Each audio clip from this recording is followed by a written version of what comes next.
Hey everyone, and welcome back to my channel. Today we're diving deep into a topic that's incredibly important: self-love. We all deserve to feel good about ourselves, but sometimes it can be a real struggle. We're often taught to put ourselves last, to prioritize others' needs above our own, and to believe that loving ourselves is somehow selfish or narcissistic. But let me tell you, self-love is not selfish. It's essential. It's the foundation for a happy, fulfilling, and meaningful life. In this video, we'll explore what self-love truly means, why it's crucial, and some practical tips to cultivate more self-compassion in your life.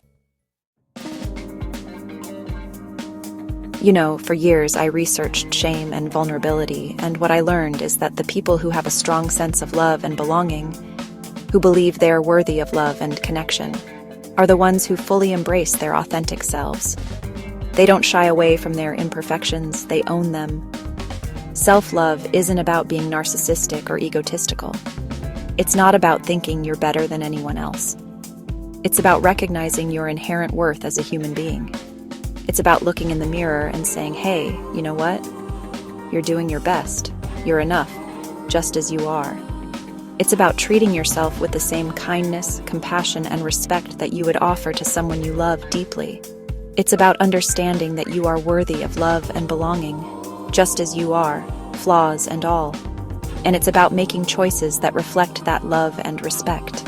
It's not always easy, especially when we're bombarded with messages that tell us we need to be thinner, richer, more successful, or more perfect to be worthy.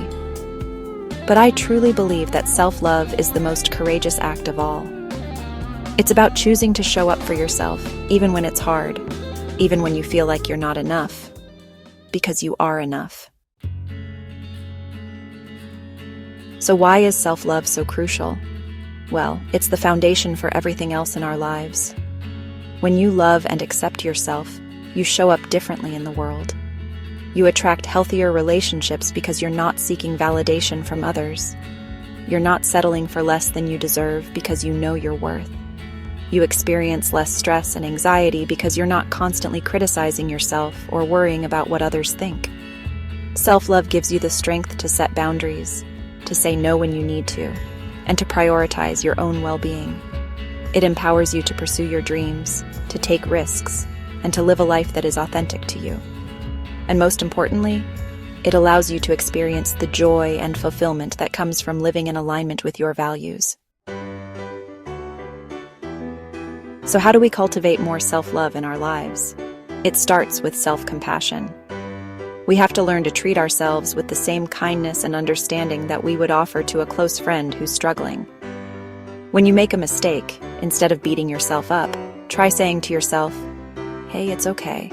Everyone makes mistakes. You're learning and growing. Remember that you are not your mistakes. You are not your failures. You are worthy of love and compassion, even when you mess up. So be gentle with yourself. You're doing the best you can. Chapter 4. Challenge negative self-talk. Our minds can be our biggest critics, can't they? We have this constant negative chatter telling us we're not good enough, smart enough, or thin enough. But here's the thing. Those thoughts are just thoughts. They're not necessarily true. So start paying attention to that negative self-talk. When you catch yourself putting yourself down, challenge those thoughts. Ask yourself, is this really true? What evidence do I have to support this thought? Often, when we really examine those negative thoughts, we realize they're based on fear or insecurity, not on reality. And then, try reframing those negative thoughts into more positive and supportive ones. Chapter 5. Focus on your strengths. In our culture, we're often conditioned to focus on our flaws, on what we're not good at. But self-love requires us to shift our focus to our strengths, to celebrate our accomplishments, no matter how small they may seem. Take some time to reflect on your talents, your skills, your accomplishments. What are you good at? What do you enjoy doing? What makes you feel proud? Write these things down and keep them somewhere visible. Remind yourself of your strengths and celebrate your successes. You have so much to offer the world. Chapter 6. Set boundaries. Setting boundaries is an act of self-love. It's about honoring your needs and limits. It's about saying no to things that drain you or make you feel uncomfortable. It's about prioritizing your well-being. When you set boundaries, you're essentially saying, I respect myself enough to protect my time, my energy, and my mental health. And it's not always easy, especially if you're a people pleaser like me. But trust me, learning to set boundaries is essential for self-love and overall well-being.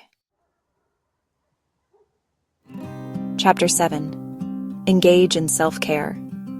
Self-care isn't selfish, it's essential. It's about taking care of your physical, emotional, and mental health. It's about making time for activities that bring you joy, that nourish your soul, and that help you recharge. This could be anything from taking a long bath to reading a good book to spending time in nature. Find what brings you joy and make it a priority. Self-care is not a luxury, it's a necessity. It's how we show ourselves love and respect. Outro your journey to self-love. Remember, self-love is a journey, not a destination. It's okay to have setbacks along the way. Be patient with yourself and keep practicing these self-love tips. You are worthy of love, and that love starts with you. I hope this video has been helpful. If you have any other tips for cultivating self-love, please share them in the comments below. Thank you for watching.